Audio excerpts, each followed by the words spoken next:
जितने भी पाठ, जितनी भी कहानियां बच्चों आप पढ़ते हो, उनमें से कुछ तो सच्ची घटनाओं पर आधारित होती हैं और कुछ कल्पना पर। चाहे वो सच्ची घटना हो या कल्पना, पर उनसे या तो हमें कुछ ना कुछ सीखने को मिलता है या फिर केवल हमारा मनोरंजन होता है। तो आज मैं चित्रा बंसल, आपकी हिंदी की टीचर, आपकी हिंदी की पुस्तक उल्लास का जो पाठ पढ़ाने जा रही हूँ, वो एक अंग्रेजी का बहुत प्रसिद्ध उपन्यास, एक नॉवल, उस पर आधारित है। जब आप इसको पढ़ेंगे तो बड़ा मजा आएगा आपको, और आप साथ साथ कल्पना करते जाना, इमेजिन करना कि ये जो गुलिवर है वो कैसे टापू पर पहुंचा होगा, कितने कैसे कैसे लोग उसे मिले होंगे, किस तरह का उसका अनुभव रहा होगा। और इस पाठ का मजा तो लेना ही है, साथ में खुद भी कोशिश करनी है कि अपनी कल्पना से कोई अच्छी सी छोटी सी कहानी बनाकर दिखानी है। पाठ का नाम है गुलिवर की विचित्र यात्रा। विचित्र मतलब अनोखी, ऐसी यात्रा जो हमने कभी देखी नहीं है, कभी करी नहीं है, जिसका हमें कोई अनुभव नहीं है। तो आज इस पाठ में हम गुलिवर नामक एक व्यक्ति की ऐसी ही अनोखी विचित्र यात्रा का वर्णन पढ़ेंगे। चलिए पढ़ते हैं, और बोल बोल कर मेरे साथ पढ़ना शुरू कीजिए। मैं गुलिवर एंटीलोप नामक जहाज पर नौकरी करता था। एक बार दक्षिणी सागर से पूर्वी द्वीप समूह की ओर जाते हुए हमारा जहाज समुद्र में एक चट्टान से टकरा गया। समुद्र की लहरों से संघर्ष करते हुए मैं तैरकर एक द्वीप पर पहुंचा, जिसका नाम लिलीपुट था। तो लेखक जो हैं वो खुद गुलिवर के रूप में बोल रहे हैं। यहाँ पर उन्होंने लिखा है कि एक बार गुलिवर एंटीलोप नामक जहाज पर यात्रा कर रहा था और उनका जहाज रास्ते में समुद्र के बीच में एक चट्टान से टकरा गया।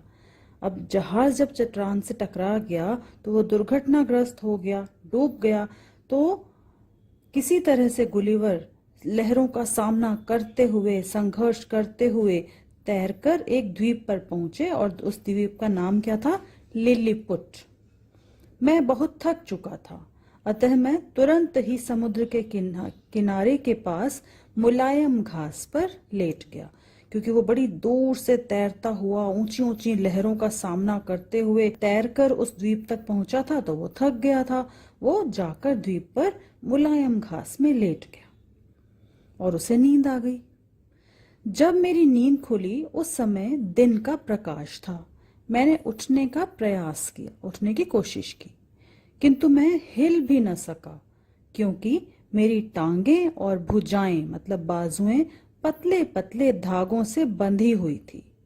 मेरे लंबे और घने बाल भी उसी प्रकार बंधे हुए थे, जिससे मैं अपना सिर भी नहीं घुमा सकता था।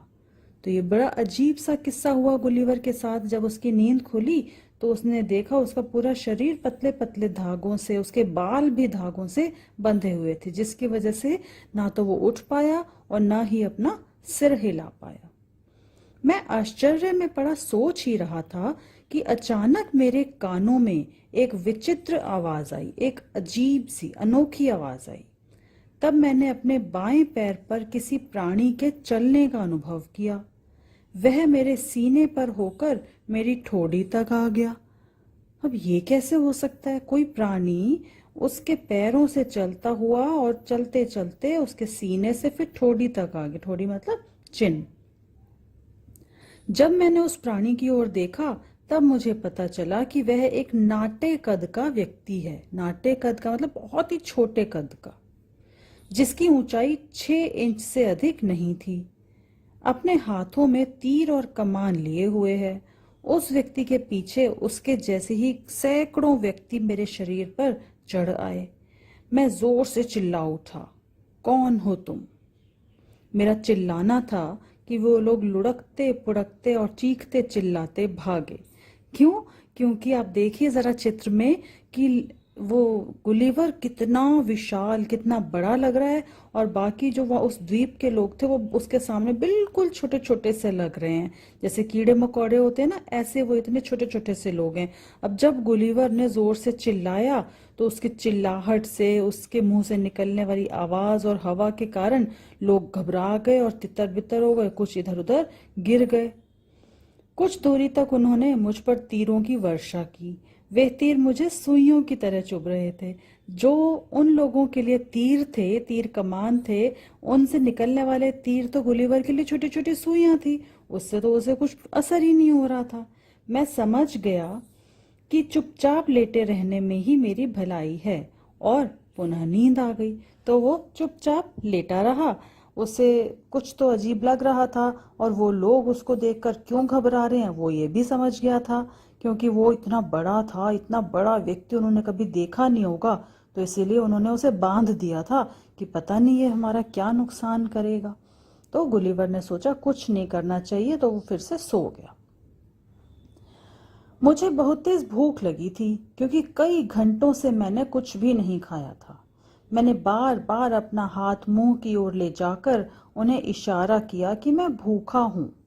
मैं उस समय बहुत प्रसन्न हुआ जब उन्होंने यह प्रकट किया कि वे समझ गए हैं कि मुझे किस वस्तु की आवश्यकता है।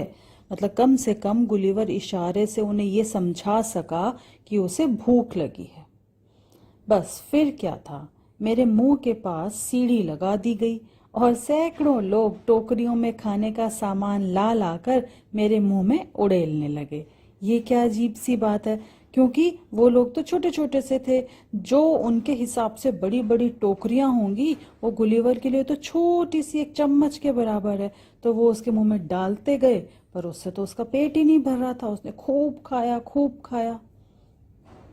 जब मैंने पानी पीने के लिए इशारा किया तो उन्होंने कई पीपे मेरे मुंह में उड़ेल दिए। उन्हें बड़ा आश्चर्य हो रहा था।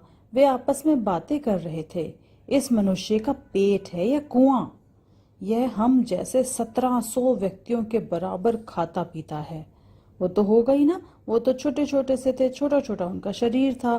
तो जो उनके लिए पूरे साल का भोजन होगा, वो उसके लिए एक वक्त का भोजन बन रहा था। कुछ ही देर में मैं फिर गहरी नींद में सो गया। अब वह स्थान जहां पर लेटा हुआ था उस देश की राजधानी से लगभग आधा मील दूर था।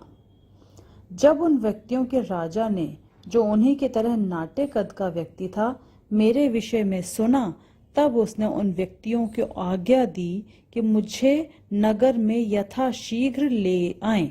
यथाशीघ्र मतलब जितना जल्दी हो सके गुलिवर को राजा ने अपने पास लाने की आज्ञा दी।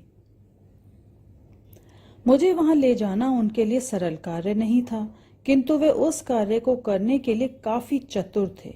इस कार्य को उन्होंने इस प्रकार किया। मुझे ले जाने के लिए उन्होंने बहुत बड़ी एक गाड़ी बनाई। इस गाड़ी में 22 पहिए लगे हुए थे। उस देश के सबसे अधिक ताकतवर व्यक्तियों में से 900 व्यक्तियों ने मुझे गाड़ी से उस समय बांध दिया जब मैं सो रहा था। राजा के अच्छे घोड़ों में से 1500 घोड़ों ने गाड़ी को खींचा। जब वे लोग राजधानी जाने वाले मार्ग पर थे, तब 2 या 3 सैनिक मेरे चेहरे पर चढ़े। वे देखना चाहते थे कि मैं आंखें बंद किए हुए कैसा दिखाई पड़ता हूं। उनमें से एक व्यक्ति ने अपना भाला मेरी नाक में बहुत अंदर तक घुसा दिया। यह भाला मुझे तिनके के समान लगा और मुझे इतनी जोर से छींक आ गई कि मैं जग गया। छींक से डरकर छोटे सिपाही भयभीत होकर भाग गए। उन्हें ऐसा लगा जैसे तूफान आ गया हो। तो गुलिवर, जो कि उन सबके सामने इतना बड़ा था, उसकी छींक तो उन लोगों के लिए तूफान की तरह है। तो जैसे ही उसने छींका तो लोग डर के मारे दूर भाग गए। तो इस तरह से गुलिवर को राजा के पास ले जाने के लिए उन्होंने अपनी तरफ से तो बहुत बढ़िया इंतजाम किया। एक बड़ी गाड़ी और खूब सारे घोड़े, सैनिक सब इकट्ठे होकर उसको राजा के पास ले जाने के लिए कोशिश कर रहे थे।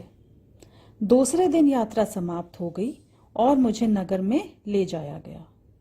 जब उन व्यक्तियों ने देखा कि मैं उन्हें किसी प्रकार की हानि नहीं पहुंचाना चाहता हूं, तब उन्होंने मेरी रस्सियां खोल दी और मुझे खड़ा हो जाने दिया। अब उन्हें पता चल गया, शुरू में तो वो डर रहे थे ना गुलिवर से, तो कि वो इतना बड़ा है, पता नहीं हमें मार डालेगा। पर जब थोड़ी देर उन्होंने देखा कि गुलिवर किसी को कोई नुकसान नहीं पहुंचा रहा, फिर उन्होंने उसे खोल दिया और फिर वो खड़ा हो पाया। राजा, रानी तथा वहां के हजारों नागरिक मुझे देखने आए। उनमें से अधिकांश का व्यवहार मेरे प्रति मित्रवत था। मित्रवत मतलब मित्र की तरह, दोस्त की तरह व्यवहार कर रहे थे वो। किंतु कुछ व्यक्तियों ने मुझे तीर मारे। वो डर के कारण उन्होंने तीर मारे कि इससे पहले कि ये हमें नुकसान पहुंचाए, हम इसे मार देते हैं। पर उनके तीरों से गुलिवर का क्या होने वाला था।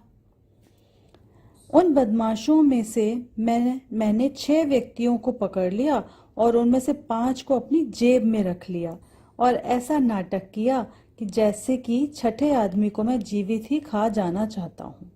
किंतु वह बेचारा इतने जोर से चीखा कि मैंने उसके साथ 5 मित्रों को भी मुक्त कर दिया। तो वो डर के मारे जब उन्होंने चीखा तो गुलिवर ने उन सबको छोड़ दिया। मैं इन छोटे छोटे व्यक्तियों के बीच प्रसन्नता पूर्वक रहा। उन्होंने 300 रसोइयों को मेरे लिए भोजन बनाने में लगा दिया, 300 दर्जियों को मेरे लिए एक नया सूट सिलने के लिए लगा दिया। राजा के सबसे अधिक बुद्धिमान व्यक्तियों में से 6 व्यक्तियों ने मुझे उस देश की भाषा सिखाई। यानी कि कितने महीनों तक गुलिवर उनके साथ रहा और उन्होंने भी खूब अच्छे तरह से उसके रहने का इंतजाम किया और उसे अपनी भाषा भी सिखा दी। कुछ महीनों के बाद कुछ व्यक्ति शिकायत करने लगे, हमें अपने आप को इस लालची पर्वताकार मनुष्य से मुक्त कर लेना चाहिए। पर्वताकार मतलब पर्वत जैसे आकार का। जैसे हमारे सामने पर्वत होता है ना, विशाल इतना बड़ा, ऐसे ही गुलिवर उन छोटे छोटे लोगों के सामने पर्वत की तरह था, इसलिए बोला है पर्वताकार। तो लोगों ने सोचना शुरू किया कि हमें अपने आप को इससे मुक्त कर लेना चाहिए, अन्यथा यह हमारा सारा भोजन अकेले ही खा जाएगा। क्योंकि जितनी उस नगर के सारे लोगों की खुराक थी उतना एक अकेला गुलिवर खा जाता था। हमें इसे प्रतिदिन कम भोजन देना चाहिए जिससे यह अधिक पतला हो जाए और भूख से पीड़ित होकर मर जाए। ये लोगों ने आपस में बातचीत शुरू कर दी थी। जब मैंने उनकी इस योजना के विषय में सुना तो मुझे बहुत दुख हुआ और मुझे अपने घर लौटने की इच्छा हुई। तब मैं एक दिन छोटी नाव के द्वारा अपने देश के लिए चल दिया। शीघ्र ही एक बड़ा जहाज मुझे मिल गया और उसने मुझे इंग्लैंड पहुंचा दिया, जहां पर कुछ वर्ष रहकर मैं पुनः समुद्री यात्रा पर चला गया। जब इंग्लैंड के व्यक्तियों ने मेरी विचित्र कहानी सुनी तब वे चिल्लाने लगे, श्रीमान चुप रहिए, निश्चय ही आपने कोई स्वप्न देखा होगा। मतलब उसकी कहानी पर, उसकी उस बात पर किसी ने विश्वास नहीं किया कि वो एक ऐसे द्वीप पर रहकर आया है जहाँ के लोग इतने छोटे छोटे से थे। तब मैंने उन्हें उन छोटी भेड़ों और पशुओं को दिखाया जिन्हें मैं अपने साथ लाया था और तब उन्हें मेरी बात पर विश्वास हुआ। तो इस तरह से गुलिवर की जो ये कहानी है, ये कल्पना है, इमेजिनेशन है। इस कहानी से हमारा मनोरंजन भी हुआ और हमने यह भी देखा कि गुलिवर ने किस तरह साहस से उस अनजान द्वीप पर अपनी रक्षा भी करी और सबका दोस्त भी बन गया। तो मजा आया ना बच्चों ये कहानी पढ़ने में। तो अब चलिए अपनी कल्पना से कोई छोटी सी कविता या कहानी लिखने की कोशिश कीजिए और अपने घर में किसी को सुनाइए। विद्या प्रकाशन मंदिर प्राइवेट लिमिटेड।